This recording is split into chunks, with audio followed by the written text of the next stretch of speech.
As 2022 wraps up, we sat down with Albuquerque Mayor Tim Keller for an in-depth look at the issues facing our city. Tonight, he talks about the homeless problem and why he thinks the city will start seeing a difference next year. You know, it's a major issue, and all around the country, and certainly right here in Albuquerque. During his 5 years in office, the mayor of Albuquerque has spent a lot of time and resources trying to solve the city's homeless problem. What's your assessment of where we stand currently, and is it fixable? I think you ask a really good question, like, is it fixable?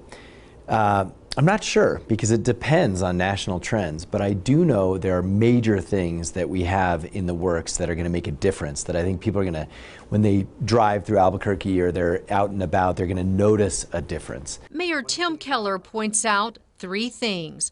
First, the 24/7 Gateway Center, which is slated to open on Gibson this spring. So there's a women and children's shelter in there, but there's also a crisis triage center with about 40 beds, and also a behavioral and mental health treatment area that's another 40 beds. So by March, we should have about 500 people getting help every day in the old Loveless Hospital. And by this time, that time next year, the following year, we should have 1,000 people in Albuquerque getting help there. And that's what we need, because the problem is so big. But if you take 1,000 people off the street, like, we're going to notice in a good way. But we asked the mayor what happens when the homeless don't want to go to the new shelter. Back in August, when the city closed Coronado Park, the mayor said everyone there was offered a bed and services. Most of them refused the help, a problem the city's outreach workers encounter every day on the streets. These are the people that have addiction problems, who have mental illnesses. They don't want to go to shelters because they want their freedom. They don't want, they feel restricted, and there's too many restrictions in these shelters. When's enough enough? We asked the mayor if he would support a similar proposal to New York City's. The mayor there has ordered police and emergency medical workers to hospitalize people deemed too mentally ill to care for themselves, even if they're not a threat to others. But we have to have somewhere to take folks. And this is the problem in New Mexico. Right now, on a Saturday afternoon, whether there's somebody who's addicted or they're mentally ill, there is literally nowhere they can go. Or we can take them, other than the emergency room or jail. And neither of those are good answers. And that's why the Gateway Center is so important. So this 24/7 first responder drop-off is a gateway into treatment and staying off the street. And until our city has this, we will not be able to make progress or even try new ideas.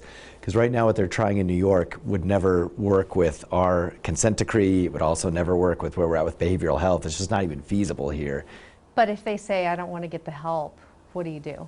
Well, eventually, we're not going to let them sleep on the streets. We're not going to let them do that. That's because the mayor says another goal is increasing housing. So we're short 30,000 houses.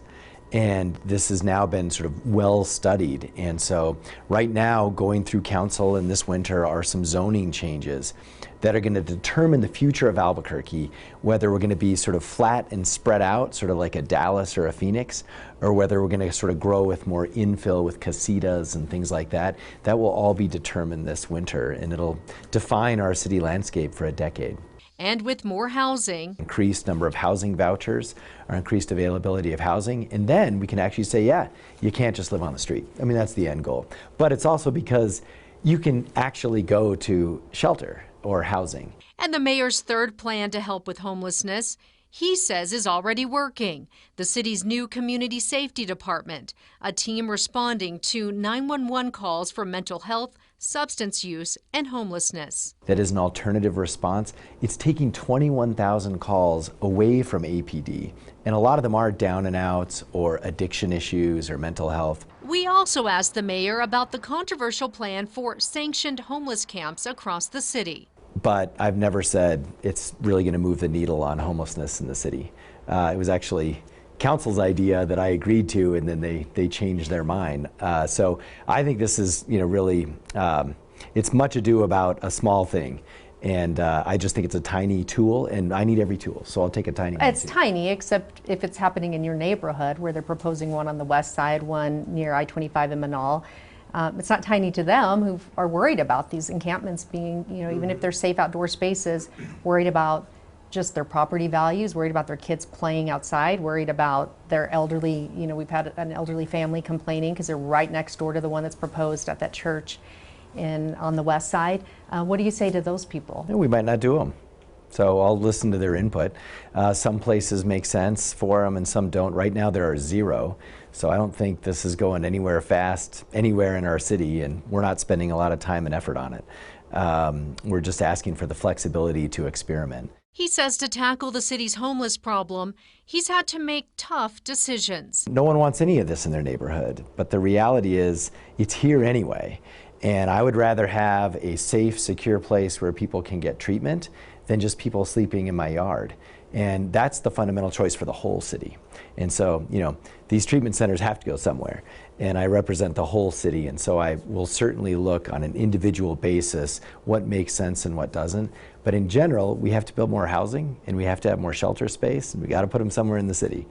So that's just part of having to lead and make those tough decisions, putting the greater city ahead of perhaps one neighborhood. And next week, Mayor Keller talks about the city's crime problem.